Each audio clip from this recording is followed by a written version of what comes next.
Hey, what's up? This is Brad Woessner. I'm so excited to share with you all part two of my conversation with Keith Walker.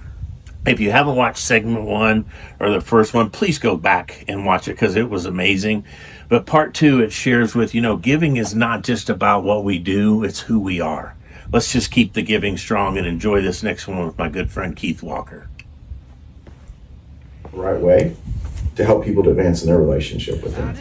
That's crazy. Almost everybody I've talked to on this giving has said that they ended up in a position of giving because somebody ahead of them was giving or somebody in their life was an example of giving. Everybody I've talked to has said, I'm like, well, why do you give? And they're like, well, I can tell you why I give is because throughout my whole life, people gave to me and they were an example to me of giving. Yeah. And so, you know what I'm saying? Yeah. And for me, like to comment on something you said earlier, how as I reflect back, because obviously I have an opportunity here to have a lot, years behind me, is I've looked back and kind of thought about certain situations and certain people and certain individuals. And there's a famous saying that says hard work beats talent when talent doesn't work hard. Absolutely. And I've started to realize as I look back on some of the people that have done really well in my life and have been great examples for me, I truly believe that giving beats talent when talent doesn't give. So you can be talented and do really, really well.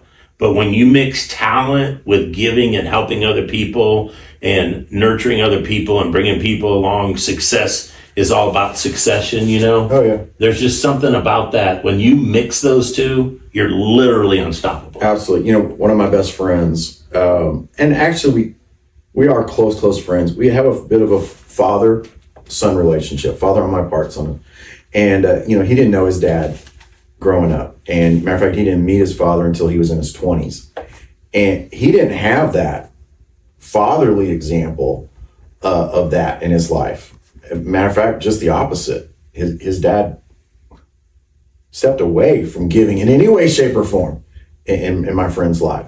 His mom taught him, but he didn't allow what he didn't get from his dad to keep him from being what he needs to be in his own life and the way that he raises his own children, the kind of husband that he said to me one time, I'm going to be the husband that my mom never had to my wife. And I'm going to be the dad to my children that I never had in my life. His whole life is about giving. And he and his wife, financially, they love to give, and is a huge priority in their life.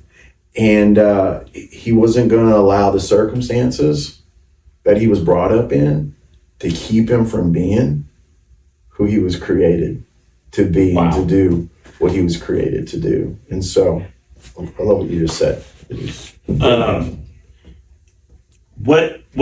How has giving kind of changed your perspective on life, or how does it help you to perceive the perspective? Some of you've already said about how, giving influences all of your thoughts and that you go through. But is there any other way that the power of giving helps you with perspective of day-to-day life?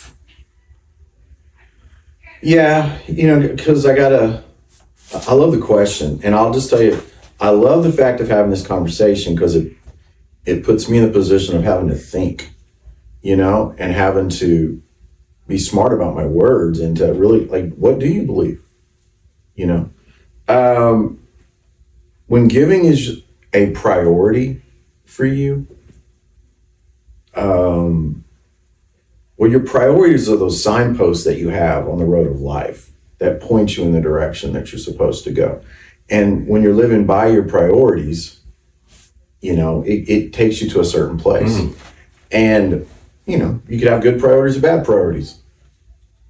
They're going to take you somewhere, I think with the priority of giving, it sets a context. It says what's going to be first, like at our house. Like even the way we manage our finances, the first portion is giving back to God, right? And so because that is a priority for us, the things of God are important to us. It not only, it doesn't just affect what we do with our money, it affects what we do with our time. It affects what we do with our relationships. It affects with, just the decisions that we make in our life. And, giving is maybe like the point of the spear on all of that. It also impacts the way that I view what's going on in other people's lives. I was just having a conversation with some of our staff, and there's a family inside of our church going through a hard time, just a hard season of life. And you're like thinking, well, how could we make a difference for them? How could we help them? More beyond giving them money, like, is there people that we could put around them that could help strengthen them? Oh. What's the backstory? What got them here? And how can we help get them from where they are to that other place in the future? And sometimes that's through a financial gift. Sometimes that's through sitting somebody next to my friend Brad and letting him tell them his story, or answer questions, or share his wisdom, or whatever it might be. So I think that giving priority, number one, it just sets the first step. The first step's the hardest, I think. My gym is in my garage. My first step has to go past my refrigerator Yeah. to get to my garage, to get to my gym. And I know that if I do it, good things happen. And so for giving to be the first thing for us, with every paycheck that comes in and all that kind of stuff, it just sets the pace for what comes next. I did kind of realize that until you said that you are about giving doesn't necessarily have to be monetary, but you have friends that are in your life, and it's not like you give those friends away, but you do make those connections that help people. Absolutely. Because that's, you're always thinking about how can I enhance somebody's life? How can I, help people? There's a famous saying, you can't lift others up where you're not lifted also. So it could be anything, like I said, you're just always looking out to see how you could better somebody. My mentor, my coach, his name's Dave. And Dave said to me the other day, he said, you're a connector. Yes. And he goes, Keith, one of the things that you're really good at, he said, you're not selfish with the people that are in your life. You're constantly trying to help people to get connected to the person, that can help that person take their best next step. Sometimes I think pastors can be accused of, I don't know, and maybe it's just people in general. You want to, this is your flock. Oh, yeah. You're the hero. You're the one with the answers and all that kind of stuff. I learned a long time ago, I got some of the answers. Most of the answers are outside of me. And maybe the best answer I can give is to introduce someone to you, or to someone else in my life, because you're much more equipped, because of your story, or what you've gone through in life. That guy we listened to Sunday night said something like that we're all strong, but we're not as strong as all of us together. Oh, yeah. Absolutely. I was like, whoa. Yeah, no one's as smart as all of us. Yeah. Yeah. That's for sure the truth. Okay, you shared the one story, because I'm not kind of astounded, but I do feel like people do give, but I do think there's a large majority of people who never are really on the front to see the gift that they give, how it affects somebody. I think some people, people give, they give, but I'm saying I and you have been in situations where we've been in a room, I'll be so specific, we've been in a room where somebody has gathered a gift. We've been able to present that to somebody and see how that affects somebody's life. When that, I know you see it on TV, you see it on social media, but when you're in a room and you see that happen, it is one of the most gratifying. It's one of the closest things to miracle on earth, in my opinion. It's fantastic. Can you think of another one besides the one not to put you on the spot, where you were talking about helping the lady with the t-shirt? Yeah. Can you think of another one that was really, that you could share with people, the power of the receiving? Man, I tell you what, so I was in Cairo, Egypt, with four other men. And we went over there to spend a week with men that were living in a sober living house. And so these are men that are struggling with drugs, alcohol, and maybe some other addictions that they might have. in life as well. And we just went over there to encourage them and all of that. And we took them on a retreat and spent a few days with them out in the desert. And that was incredible. And we came back, and some of the men that were with me, they were like, most of these guys don't have a Bible. You know, before we leave country, we want to make sure that every one of these men have a Bible. And I can remember those guys reaching into their pocket. These are men who had already spent thousands of dollars just to get there. Some of them had forfeited a whole week of work to earn, in order to be there. And yet they saw the most simple need of just somebody needing a Bible. And they're reaching in their pocket and they're putting this money in my hands and they're saying, hey, make sure that these men have Bible. And so I can remember going and I don't know, 20, 25, 30 Bibles, whatever it was.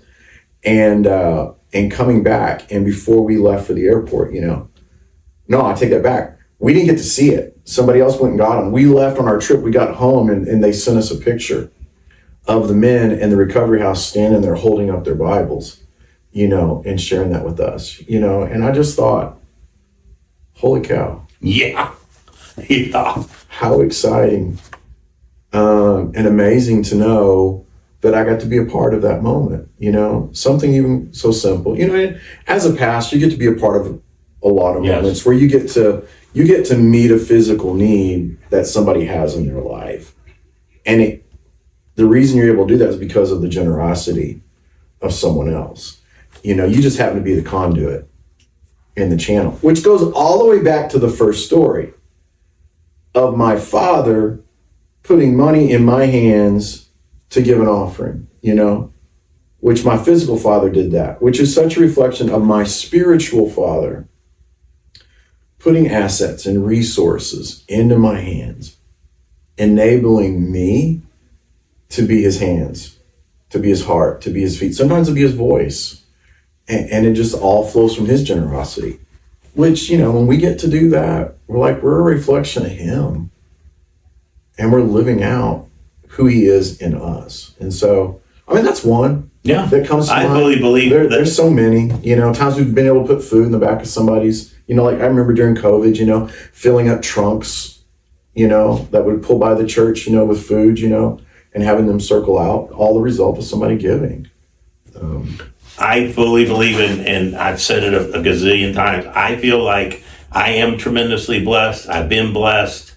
It's created a kind of a change in the trajectory of my kids where compared to where I was when I was at their age. But I fully believe that the reason I'm enormously blessed is that God knows that I'm not going to hold on to that. Oh, yeah. I'm not going to buy another iPad for my child or whatever. I feel like, this is my personal opinion, that God has blessed me in abundance because he knows I'm going to be a good steward and share with other people. That's just my personal Let me give you one about my wife, okay? So my wife, one of the things she loves is to go do stuff for our grandchildren, and she has chosen to take a portion of our income, right? Yeah. And we're going to use it to bless our grandchildren. And our granddaughter, our first one, we've been able to have like 8 years where it's just her. And Jennifer, over and over again, she loves to go get her clothes or go get her toys or just have some experience with her. And then, Lana outgrows those clothes and Jennifer takes them and she puts them into a tub and she holds on to them.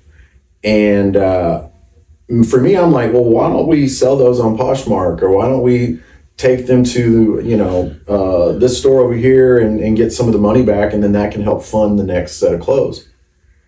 And she's like, no, Keith, so many people blessed our kids when they were growing up. We're going to bless someone else with this. And so we have a family in our life, and for the last 8 years, every shoe, every pair of pants, every shirt, every dress, all of it has gone into a tub.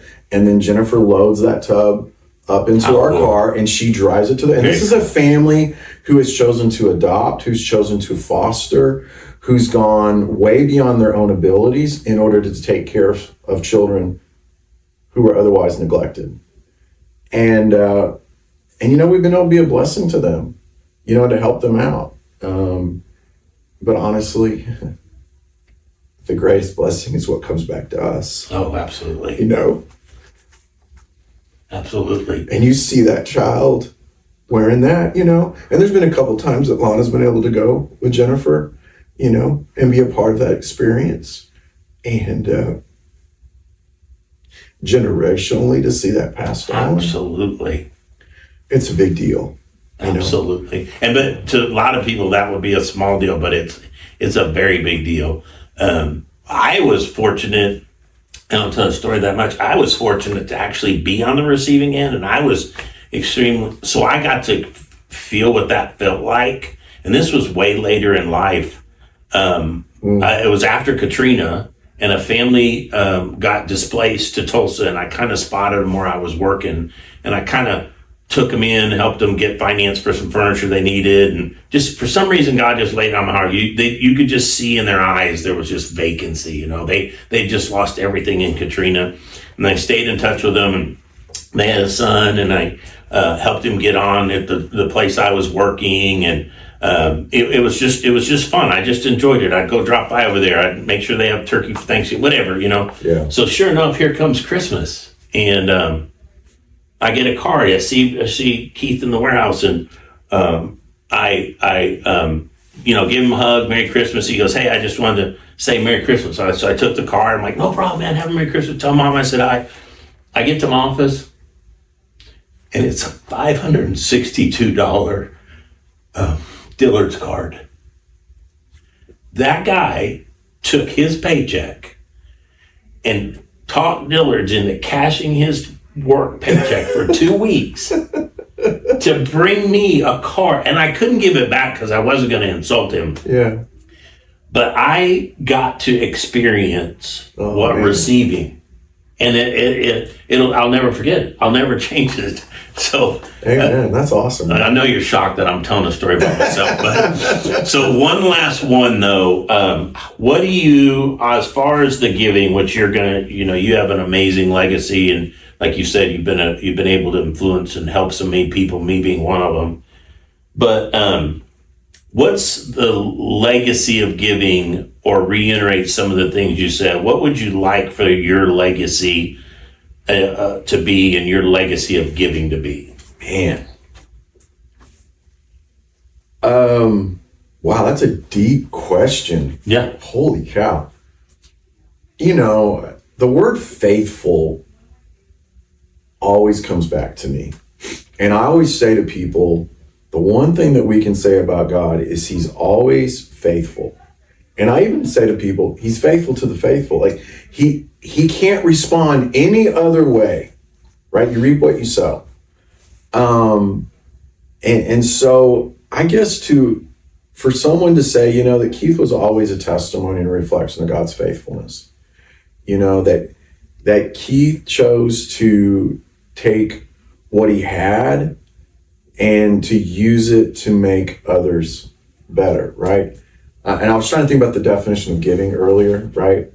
And it's me being willing to take something that's in my possession and willing to put it into someone else's possession, maybe for their benefit, And so it's mine, but now I'm going to make it yours.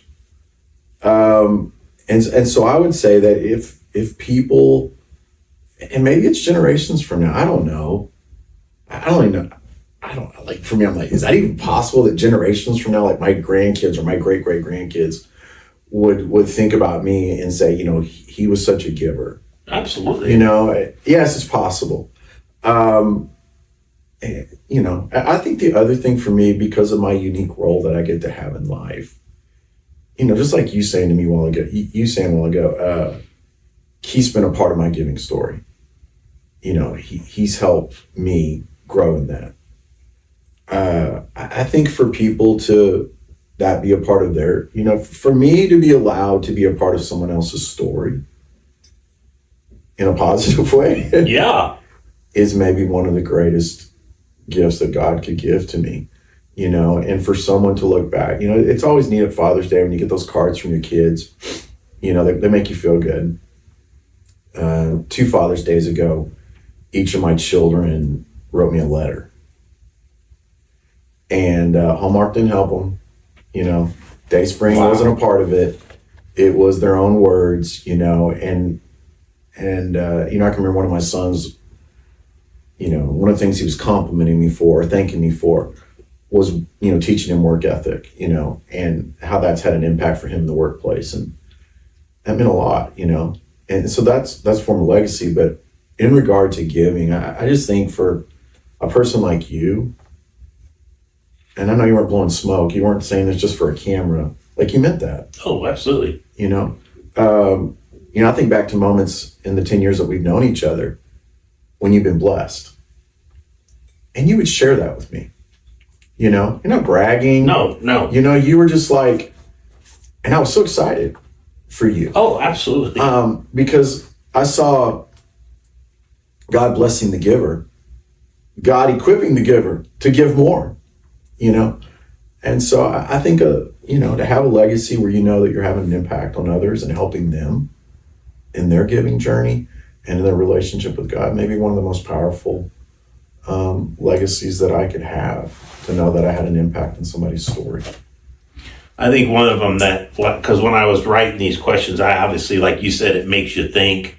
And I thought, well, what would my legacy been? And which I'm going to continue working on it. But I think back to situations where I've been in a situation, or as a community, or as a family, or as a group involved with my kids. A lot of times I took them along with me, or even just everyday life, or out and about, or whatever. And we as a family, or me and Amber, or myself personally, have done something in a giving way. Yeah. And the person that is receiving is just shocked, right? And they look at my kids, and my kids like, no, bro, that's what he does. Mm-hmm. You know what I'm saying? Just who he is. Just who he is, bro. Yeah. It don't even faze them now. Yeah. And I think that, the receiver receiving that is a huge blessing to me. But the way that my kids are like, oh no, bro, that's just who he is, man. They would be shocked if you went the other way. Yeah. If you didn't do it, they'd be like, what happened? Yeah. What's going on? Yeah. Guys, I hope you hung in here with us. I love doing these because, like he said, I've known Keith for 10 years, and to sit here and to learn things that I maybe didn't know or had forgotten about. And, I came here to hopefully to help everybody, inspire everybody. But at the same time, when I turn this camera off, I'm going to be inspired, But I do hope you are inspired. I do hope, we are now at the end of October when we're filming this. We're going into the holiday season. Yeah. But I hope everybody kind of approaches, every day, every month is kind of that holiday spirit of giving, finding opportunities to help people. I say all the time, figure out how to get involved, be inspired, be part of the giving movement. Kindness is not a spectator sport. Let's just keep giving strong. I want to take a second. Keith, thank you so much. Thank you. Seriously, I love you. Means a tremendous amount. This guy is not a guy that's just sitting around doing nothing. For him to take time to give me time means a tremendous amount to me, guys. Go keep giving. Thank you.